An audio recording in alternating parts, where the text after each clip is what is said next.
2 Chronicles 34. Josiah's reforms. Josiah was 8 years old when he became king, and he reigned in Jerusalem 31 years.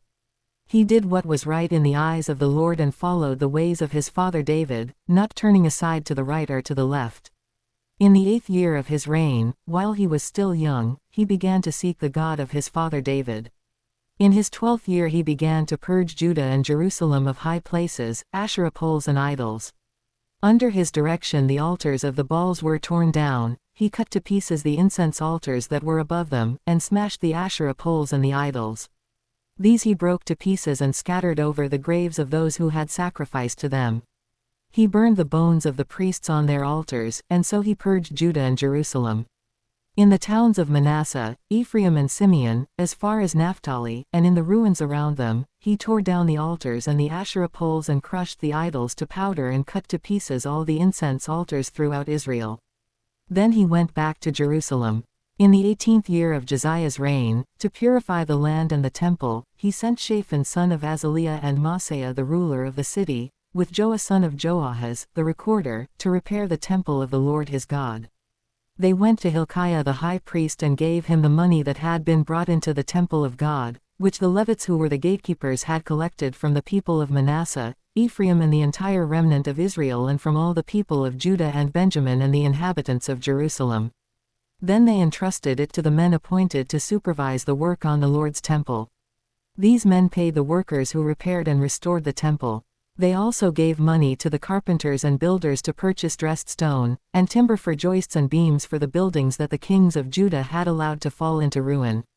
The workers labored faithfully. Over them to direct them were Jahath and Obadiah, Levites descended from Merari, and Zechariah and Meshullam, descended from Kohath. The Levites, all who were skilled in playing musical instruments, had charge of the laborers and supervised all the workers from job to job.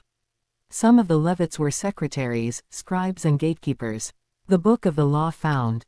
While they were bringing out the money that had been taken into the temple of the Lord, Hilkiah the priest found the book of the law of the Lord that had been given through Moses. Hilkiah said to Shaphan the secretary, "I have found the book of the law in the temple of the Lord." He gave it to Shaphan. Then Shaphan took the book to the king and reported to him, "Your officials are doing everything that has been committed to them. They have paid out the money that was in the temple of the Lord and have entrusted it to the supervisors and workers."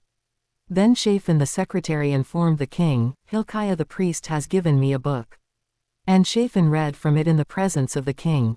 When the king heard the words of the law, he tore his robes. He gave these orders to Hilkiah, Ahikam son of Shaphan, Abdon son of Micah, Shaphan the secretary and Isaiah the king's attendant, "Go and inquire of the Lord for me and for the remnant in Israel and Judah about what is written in this book that has been found. Great is the Lord's anger that is poured out on us because those who have gone before us have not kept the word of the Lord, they have not acted in accordance with all that is written in this book." Hilkiah and those the king had sent with him went to speak to the prophet Huldah, who was the wife of Shallum son of Takath, the son of Hazra, keeper of the wardrobe. She lived in Jerusalem, in the new quarter.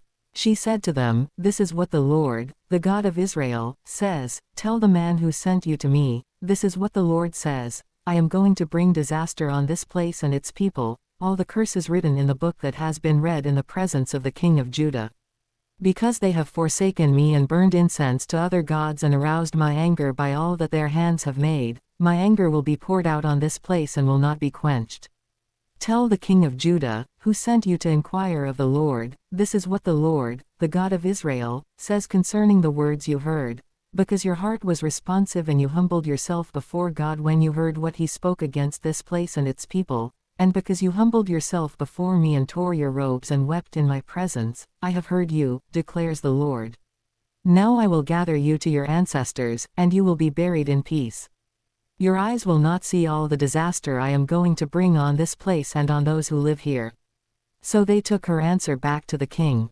Then the king called together all the elders of Judah and Jerusalem.